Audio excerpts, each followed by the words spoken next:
Ration కార్డుల కోసం దరఖాస్తు చేసుకున్న వారికి వచ్చే నెల నుంచి సన్నబియ్యం పంపిణీ చేయనున్నట్లు మంత్రి ఉత్తమ్ కుమార్ రెడ్డి తెలిపారు. రాష్ట్రంలో ఎక్కడ ఉన్న రేషన్ షాపుల నుంచి బియ్యం తీసుకునే వెసులుబాటు కల్పిస్తున్నామన్నారు. కొత్త కార్డులు త్వరలో మంజూరు చేస్తామని, దీని ద్వారా 30 లక్షల మంది లబ్ధిదారులు పొందుతున్నారంటూ పేర్కొంటూ ఇక రాష్ట్రంలో రేషన్ షాపులో బియ్యంతో పాటు ఇతర సరుకులు సైతం పంపిణీ చేసేందుకు చర్యలు తీసుకున్నట్టు వెల్లడించారు. లబ్ధిదారులతో పాటు ఇతరులకు రాయితీపై సరుకులు ఇచ్చేందుకు సన్నాహాలు చేస్తున్నట్టు తెలిపారు. బుధవారం అసెంబ్లీలో ఉత్తమ్ కుమార్ రెడ్డి మాట్లాడారు.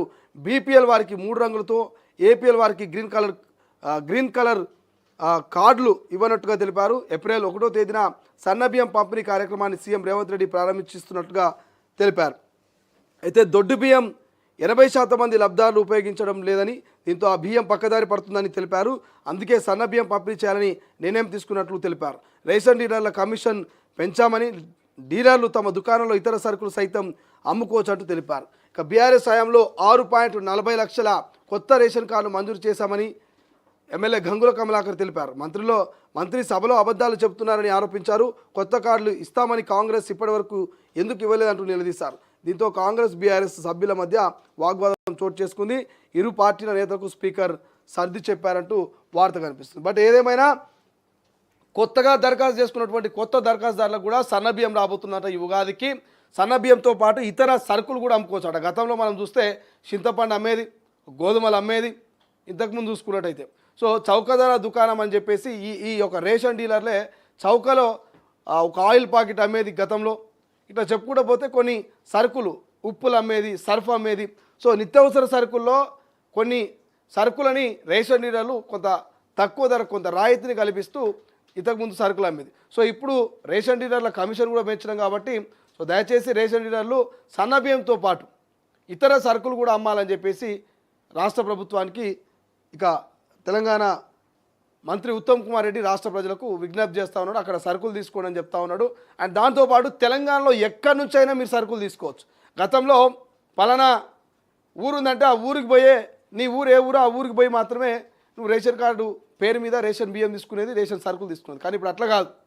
మహబూబ్నగర్ హైదరాబాద్ ఉన్న తీసుకోవచ్చు, హైదరాబాద్ మహబూబ్నగర్లో తీసుకోవచ్చు, కరీంనగర్ వాళ్ళు మరి కామారెడ్డిలో తీసుకోవచ్చు, కామారెడ్డి వాళ్ళు ఇంకో దగ్గరైనా తీసుకోవచ్చు. ఎక్కడైనా మీరు తెలంగాణ వ్యాప్తంగా రేషన్ బియ్యం తీసుకునేటువంటి వెసులుబాటు కల్పిస్తూ ఉంది. 2 కలర్ కార్డు ఉండబోతూ ఉన్నాయి. ఒకటి బిలో పావర్టీకి సంబంధించినటువంటి కార్డు ఉండబోతున్నది, ఒకటి 3 రంగులతో ఉండేటువంటి కార్డు అయితే, ఒకటి green colour only green card ఉండబోతున్నట్టు. ఏపీఎల్ వారికేమో green card, BPL below poverty వాళ్ళకేమో 3 రంగులతో కూడినటువంటి కార్డులు ఇవ్వబోతున్నట. సో ఇది నిజంగా కొత్త దరఖాస్తుదారులకు కూడా శుభవార్త అని చెప్పుకోవచ్చు మనం.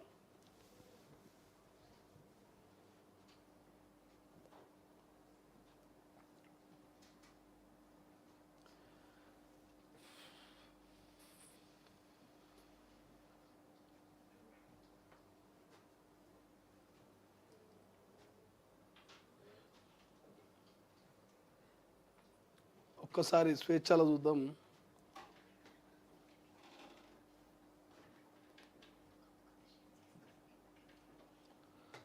మంత్రి పదవి కోసం మాదిగల పట్టు అంటూ మనకు అనిపిస్తుంది. క్యాబినెట్లో చోటు కల్పించాలంటూ ఒత్తిడి. సీఎం, డిప్యూటీ సీఎం మంత్రి ఉత్తమ్తో మీటింగ్. ఏఐసీసీ ప్రెసిడెంట్, జనరల్ సెక్రటరీలకు లేఖలు. ఇన్ఛార్జ్ మీనాక్షి నటరాజన్కు మెమరాండము. 42 లక్షల జనాభా ఉన్న పెద్ద వర్గమని వివరణ. నేడో రేపో ఢిల్లీకి వెళ్ళే ఆలోచనలో శాసనసభ్యులు. లంబాడ వర్గం నుంచి సైతం ఏఐసీసీకి డిమాండ్. సో నిన్న అడ్డూరు లక్ష్మణ్ కావచ్చు, అదేవిధంగా లంబాడకు సంబంధించి రామచంద్ర నాయక్ కావచ్చు, బాలనాయక్ కావచ్చు, వీళ్ళందరూ కూడా నిన్న ముఖ్యమంత్రిని కలిసిరు. ఇటు మాదిగ సామాజిక వర్గానికి కావచ్చు, లంబాడలకు కావచ్చు, ఖచ్చితంగా ఈసారి మంత్రివర్గంలో మాకు చోటునివ్వాలి. సో చీఫ్ విప్ లేకపోతే డిప్యూటీ స్పీకర్ ఈ పదవులు కాదు, మంత్రివర్గంలో మాకు స్థానం కల్పించుర్రి. మేము కూడా 42 లక్షల మంది జనాభా ఉన్నాం. సో ఖచ్చితంగా మాకు ఈ అవకాశం కల్పించాలని నిన్న ముఖ్యమంత్రి గారు నిన్న మందుల సామెలు, అడ్డూరు లక్ష్మణు, ఇంకొంతమంది దళిత నాయకులంతా కూడా భేటీ అయ్యారు. ఇటు లంబాడకు సంబంధించినటువంటి నాయకులంతా కూడా నిన్న కొంతమంది సోమాజ్ కూడా ప్రెస్ క్లబ్లో ప్రెస్ మీట్ పెట్టి మరి ఖచ్చితంగా మా లంబాడ జాతికి ఒక మంత్రి పదవి ఇవ్వాలంటూ వాళ్ళు డిమాండ్ చెప్పడం, ఇటు మాదిగ సామాజిక వర్గం అంతా కూడా ప్రభుత్వానికి వినతి పత్రాలు ఇవ్వడము, రిక్వెస్టులు పెట్టడము, అవసరమైతే ఢిల్లీకి పోయి ఏఐసీసీ పెద్దలైనా సరే కలుస్తాం, కానీ మాకు మాత్రం ఖచ్చితంగా మంత్రి పదవి ఇవ్వాలి అనేటువంటి ఒక డిమాండ్ అయితే పెద్ద ఎత్తున కనిపిస్తుంది. ఇప్పుడు ఏం కనబడతలేదు. ఒకటే బీజేపీ అధ్యక్షుడు ఎవరు, మంత్రివర్గ విస్తరణలో ఎవరికి అవకాశం దక్కబోతుంది, బెట్టింగ్ యాప్స్లో ఎవరి మీద కేసులు కాబోతున్నాయి, ఇవే అంశాలు ప్రధానంగా మనకు హైలైట్ కనిపిస్తున్నాయి. నిన్న మొన్న దాకా అసెంబ్లీ ఉండే, ఇక అసెంబ్లీ కూడా ఇవాళతోటి ఒడిచిపోయింది. కాబట్టి రేపటి నుంచి అంటే 28వ తారీఖు నుంచి అసలైన రాజకీయం ఇక మామూలుగా ఉండదు. ఇక గ్రౌండ్లోకి పోతారు లీడర్లంతా కూడా. అసెంబ్లీలో నిన్న మొన్న దాకా జర కూల్గా ఏసీలో కూర్చున్నటువంటి నాయకులు ఇక ఎండకు బయటికి వెళ్ళి బీసీ 42% రిజర్వేషన్ మీద సంబంధించి ఢిల్లీలో లడాయి చేసేందుకు, డీలిమిటేషన్ మీద దేశవ్యాప్తంగా మన దక్షిణ భారత్ని ఏకం చేసేందుకు, ఇట్లా కొన్ని అంశాల్ని కాంగ్రెస్ బీఆర్ఎస్ అన్నీ కూడా ఫైట్ చేసేందుకు సిద్ధమవుతా ఉన్నాయి. సో రాష్ట్ర రాజకీయాలన్నీ కూడా ఎట్లయితే ఈ సమ్మర్లో ఎండ వేడెక్కుతా ఉందో అంతకంటే దారుణంగా ఇక ముదిరబోతూ ఉన్నాయి. ఆ వేడిని మరి తెలంగాణ ప్రజల మీద ఏమైనా చూపించబోతారా ఏందో తెలియదు. కానీ మరి ఇక సంక్షేమ పథకాల అమలు కూడా జరగబోతూ ఉంది. ఓవైపు యువ వికాసం, ఇంకోవైపు రేషన్ బియ్యము, ఇంకోవైపు కొత్త రేషన్ కార్డులు, ఇట్లా చెప్పుకుంటూ పోతే రేపటి నుంచి మాత్రం రాజకీయాలు మామూలుగా ఉండవు. రాజకీయాలన్నీ కూడా ఒక రకంగా రసవతరంగా మారబోతూ ఉన్నాయి. కాబట్టి సో చూద్దాం రేపు ఏం జరుగుతుంది రాష్ట్ర రాజకీయాలు అనేది. ఇక మీరైతే చూస్తూనే ఉండండి తొలి వెలుగు. మరిన్ని వార్తలు